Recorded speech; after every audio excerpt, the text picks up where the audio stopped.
네, 간밤에 있었던 소식들 이렇게 브리핑을 통해서 전해드렸는데요. 이 쌓였던 소식들만큼 시장에 대한 움직임들도 조금 더 자세하게 보셔야겠습니다. 네, 시황 들어보겠습니다. 김민아 캐스터, 그동안의 시황 알려주세요. 네, 유럽 증시는 하락하며 거래를 마쳤습니다. 미국 연준이 고금리를 장기간 동안 유지할 수 있을 것이라는 관측에 무게가 실리면서 증시는 다시 한번 하방 압력을 받은 모습이었는데요. 유로스톡스 50지수 확인해 보시더라도 1% 넘는 하락세를 기록을 했습니다. 1.02% 하락한 4,095포인트 선에 종가를 형성해내면서 4,095포인트 선까지 밀려나는 모습이 연출이 됐습니다. 한 주간의 흐름을 살펴보시면 연휴 동안에 상당히 큰 변동성이 나타났다는 점 확인해 보실 수가 있는데요.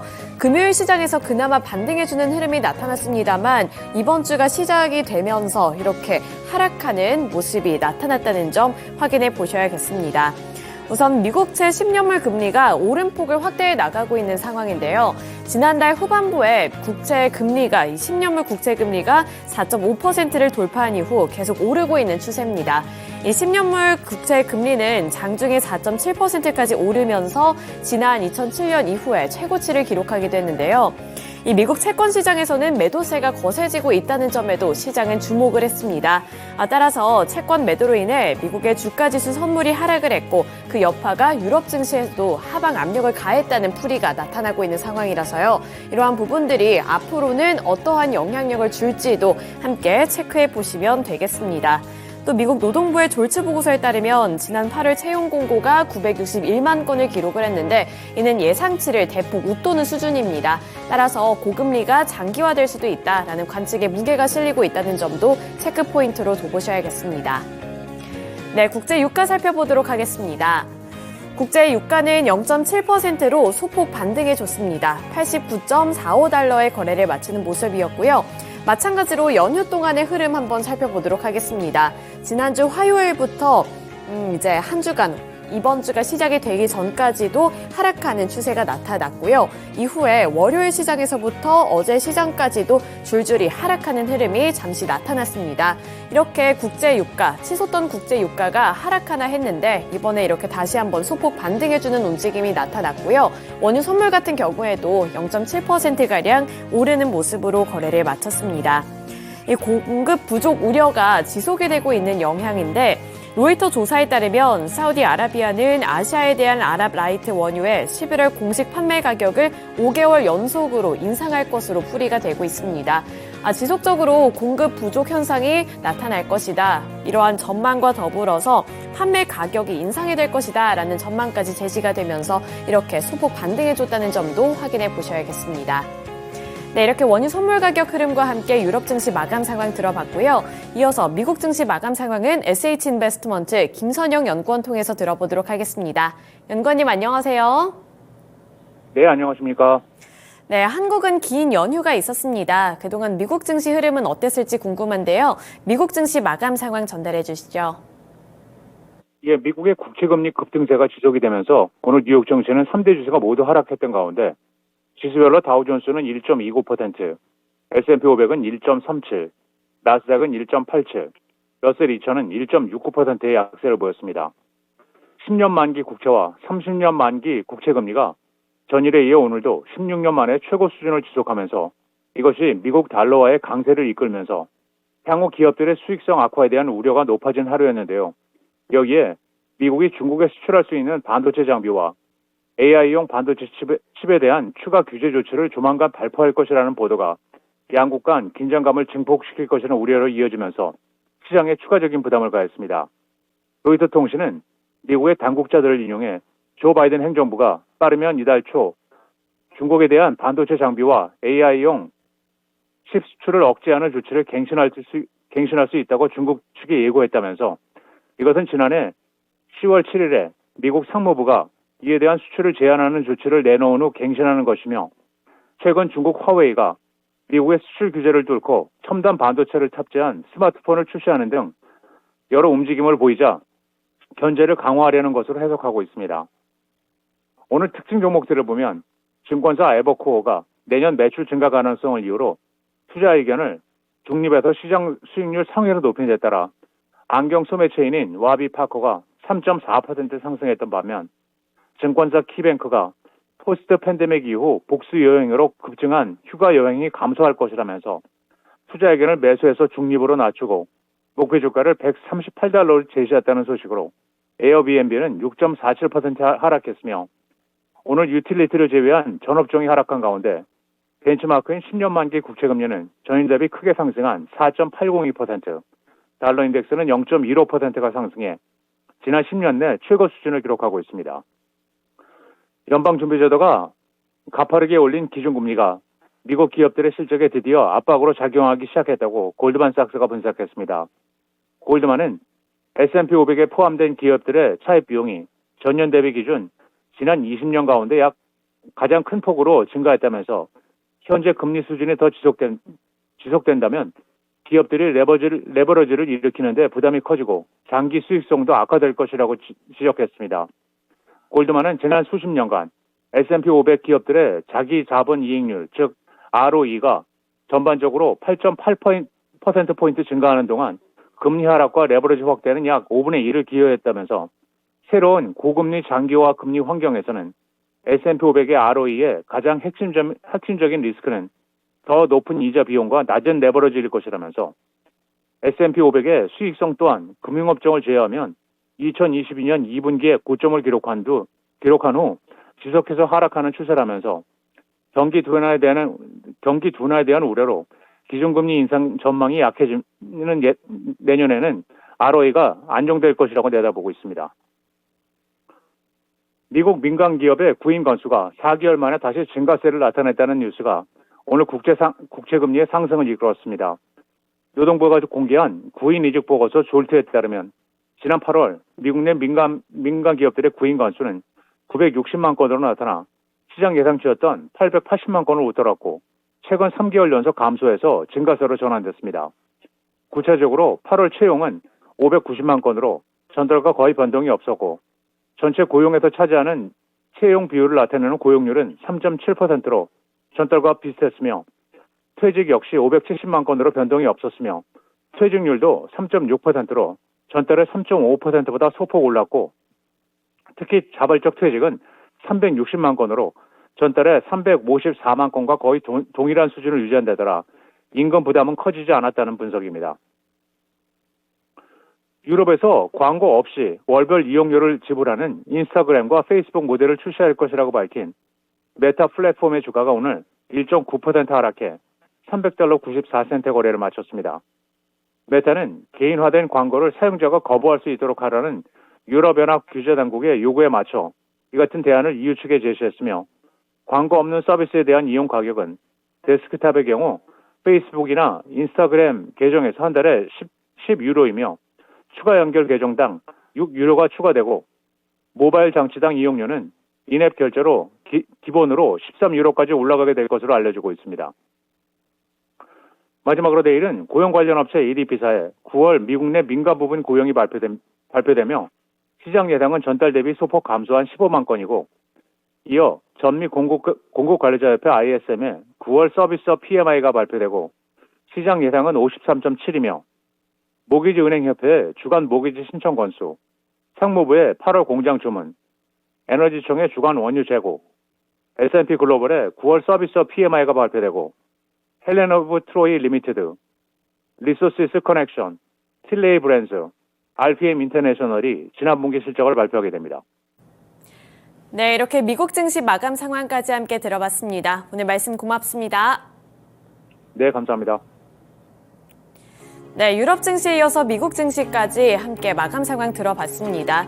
이어서 연휴를 앞뒀던 우리 증시는 어떻게 마감을 지었을지 함께 살펴보도록 할 텐데요. 전 코스피와 코스닥이 오랜만에 반등에 성공했습니다. 코스피 지수 같은 경우에도 0.09%로 상승 전환에 성공을 하면서 전거래일 대비 0.09% 오른 2,456포인트의 종가를 형성을 했습니다. 5거래일 만에 반등에 성공을 했던 건데요. 시가총액 상위 종목들의 주가 흐름도 함께 살펴보도록 하겠습니다. 삼성전자, SK하이닉스 이렇게 반도체 투톱은 약보합권 수준에서 마무리를 지었습니다. 삼성전자가 0.29% 하락 마감했고요. SK하이닉스도 0.26% 하락하며 거래를 마쳤습니다. 삼성전자의 경우에는 68,400원 선까지 밀려나는 흐름이었고요. SK하이닉스 같은 경우에는 0.26% 하락하면서 114,700원의 종가를 기록을 했습니다. 다만 삼성전자에 비해서는 SK하이닉스가 장 후반부로 갈수록 낙폭을 축소하려는 시도가 나타났다는 점 함께 체크해 보시면 좋을 것 같습니다. 네, 이어서 2차전지 셀업체들 살펴보도록 할 텐데요. LG 에너지솔루션이 0.21% 상승 전환에 성공하며 거래를 마쳤습니다.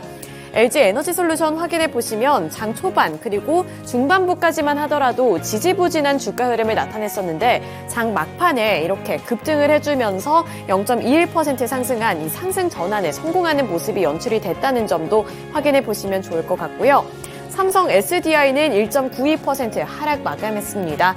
LG화학의 경우에도 1.68%로 이렇게 1%대 약세를 기록을 했는데 삼성 SDI와 LG화학 같은 경우에는 이 지수의 흐름과 비슷하게 장 후반부에 가서 낙폭을 축소하려는 시도가 나타났다는 점 확인해 보시면 좋겠습니다. 포스코 그룹주들 살펴보시죠. 포스코 퓨처엠은 2.31% 하락하며 거래를 마쳤고요. 포스코 홀딩스 같은 경우에는 0.38% 오르면서 강보합권 수준에서 마무리를 지었습니다. 포스코 인터내셔널은 1.79% 하락 마감했습니다. 완성차 기업들 살펴보도록 하겠습니다. 현대차가 0.21% 올라줬고요. 기아는 0.61% 상승 마감을 했습니다. 반면에 완성차 부품 기업인 현대모비스 같은 경우에는 0.62% 하락하는 흐름이 나타났고요. 인터넷 플랫폼주들 확인해 보시면 네이버가 0.25% 강보합권 수준에서 거래를 마친 가운데 카카오는 0.46% 상승 마감에 성공을 했습니다. 이어서 의약품 섹터 확인해 보시면 그때 이제 의약품 섹터에서는 개별적인 호재 소식에 상승불을 켜내는 종목들이 다수로 포착이 됐는데 추후에 조금 더 자세하게 살펴보도록 하겠습니다. 네, 이어서 코스닥 시장 살펴보도록 하겠습니다. 코스닥도 9거래일 만에 상승 마감에 성공을 했는데요. 1%대 강세 흐름을 기록을 했습니다. 그 전일 종가 대비 1.59% 상승해주면서 841포인트 선에서 종가를 형성해내는 모습이었는데요. 마찬가지로 장 중반부까지는 지지부진한 지수 흐름이 포착이 됐었는데 장 후반부로 갈수록 급격하게 탄력을 받아 나가는 모습이었고요. 1%대까지 상승 탄력을 받아 나갔습니다. 시총 상위 종목들 확인해 보시면 에코프로에서 1%대 강세 흐름이 기록이 됐는데요. 에코프로가 1.46% 반등해 주면서 90만 원 선 복귀했습니다. 90만 1,000원에 종가를 형성이 됐고요. 반면에 에코프로 BM 같은 경우에는 0.59% 하락 마감했습니다. 0.59% 하락한 25만 3천 원의 종가를 기록을 했는데 장 중반부부터 후반부까지 이렇게 탄력을 받아 나가는 모습이 연출이 되면서 키웠던 낙폭을 줄여 나갔습니다. 이 부분도 확인해 보시면서 앞으로의 주가 흐름 어떻게 나타날지도 확인해 보셔야 될 것 같은데 앞서서 소식을 살펴보셨겠지만 이제 테슬라의 영향이 있을 것 같습니다. 이러한 부분들도 확인해 보시면서 이번 한 주 어떠한 흐름이 포착이 될지도 확인해 보셔야겠고요. LNF 같은 경우에는 1.52% 상승했습니다. 1.52% 상승한 17만 3,400원을 기록을 했고요. 마찬가지로 장 후반부에 가서 급격하게 탄력을 받아 나가는 모습이었습니다. 코스닥 지수의 흐름과 비슷한 흐름을 나타냈다는 점 확인해 보시면 되겠습니다. 네, 반도체 종목들 내에서는 혼조세가 나타났는데요. 전반적으로는 빨간불이 더 많은 상황입니다. 다만 HPSP 같은 경우에는 1.95% 하락 마감했고요. 리노공업은 4.77% 강세로 거래를 마쳤습니다. 이어서 로봇주들 쪽에서도 상승불이 켜졌습니다. 대표적으로 레인보우 로보틱스가 2.49% 상승해줬고요. 16만 8,600원의 거래를 마쳤습니다. 이 레인보우 로보틱스 같은 경우에는 장 초반에 조금 더 강했고 후반부로 갈수록 비교적 상승 탄력이 둔화되는 모습이 연출됐다는 점도 특징으로 잡아볼 수가 있겠습니다. 또 제약바이오 섹터에서 상승불이 켜졌다고 말씀을 드렸는데 우선 셀트리온 그룹주에서도 빨간불이 들어왔습니다. 셀트리온 헬스케어 같은 경우에는 2.27% 강세를 기록하면서 63,000원을 기록을 했고요. 후반부에 급격한 탄력 받아 나갔습니다. 그리고 또 개별적인 호재 소식에 따라서 제약바이오 섹터에서는 종목별로 강세 움직임이 나타났다는 점도 확인해 보시면 좋겠고요. 포스코 DX 같은 경우 3.83% 강세를 기록한 가운데 알테오젠의 경우 7.58% 상승폭을 켜냈습니다. 네, 이렇게 코스피 시장 그리고 코스닥 시장 간략하게 시총 상위 종목들 함께 살펴봤고요. 이어서 시장의 특징주들 살펴보도록 하겠습니다. 첫 번째 특징주로는 정치 테마 종목들 살펴보도록 하겠습니다. 지난주 한 주간의 흐름을 살펴보자면 이 정치 테마주 쪽으로 수급 쏠림 현상이 나타나기도 했었는데요. 마지막까지 이렇게 정치 테마주들이 각광을 받는 모습이었습니다. 이재명 당대표 구속영장이 기각이 됐다라는 소식에 이재명 테마 종목들이 급등세를 이어간 거였는데요. 대표적인 종목들 함께 살펴보도록 하겠습니다. 동신건설이 25.43% 강세 움직임 나타내주면서 두 자릿수대 급등세를 연출해줬고요. 동신건설의 주가, 종가 확인해 보시면 21,900원을 기록을 했습니다. 또 그 외에 오리엔트 전공의 경우에도 대표적인 이재명 테마 종목이라고 엮어볼 수가 있는데 30% 꽉 채운 상한가를 기록을 했고요. 종가는 1,469원에 형성을 했습니다. 이재명 더불어민주당 대표의 구속영장이 기각이 됐다는 소식에 이 오리엔트 전공과 동신건설뿐만 아니라 에이텍, 토탈소프트 그리고 이스타코 같은 종목들도 함께 강세를 기록을 했는데요. 검찰은 추석 연휴에도 보강 수사에 매진을 했다고 하는데요. 이 대표를 불구속 상태로 기소할 것이라는 전망이 나오고 있는 상황입니다.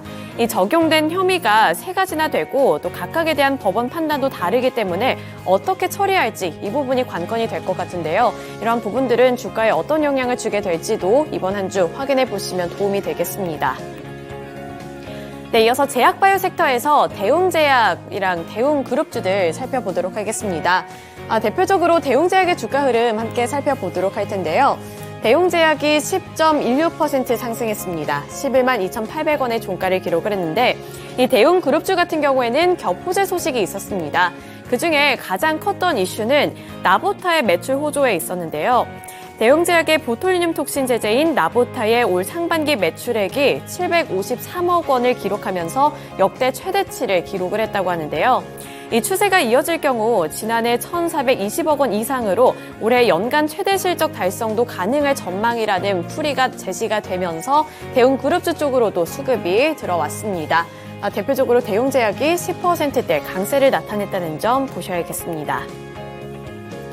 네, 마지막으로 에너지주들 살펴보도록 하겠습니다. 에너지주들도 함께 탄력을 받아 나가면서 전일 수요일 시장에서는 강세 움직임을 나타내줬는데요. 흥구석유라든지 원유에 영향을 많이 받는 그러한 종목들 쪽으로 매수세가 유입이 됐습니다. 흥구석유가 15.9%로 두 자릿수대 급등세 연출해줬고요. 7,290원의 거래를 마쳤습니다. 중앙에너비스의 경우에도 3.43% 올랐고요. 가스 같은 경우에 SK가스 쪽으로도 매수세가 일부 들어오면서 2.74% 상승한 가운데 S-오일도 1.93% 상승 마감을 했습니다. 이 에너지주 같은 경우에는 국제 유가가 150달러 선까지 치솟을 수도 있다는 분석이 제시가 되면서 이렇게 강세 움직임을 나타내줬는데요. 미국 최대 셰일유 생산 기업 중 하나인 콘티넨탈 리소시스의 CEO는 국제 석유 가스 산업 공급량에서 핵심 역할을 맡는 미국의 원유 생산이 언젠가는 정점에 도달할 것이라고 분석을 했습니다. 이러한 예측에 기인해서 우리나라에서도 원유의 영향을 많이 받는 천연가스라든지 또는 이 원유 관련 종목들 쪽에서 강세 움직임이 나타났습니다. 네, 이렇게 특징주들까지 함께 알아봤고요. 지금까지 글로벌 증시 마감 상황이었습니다.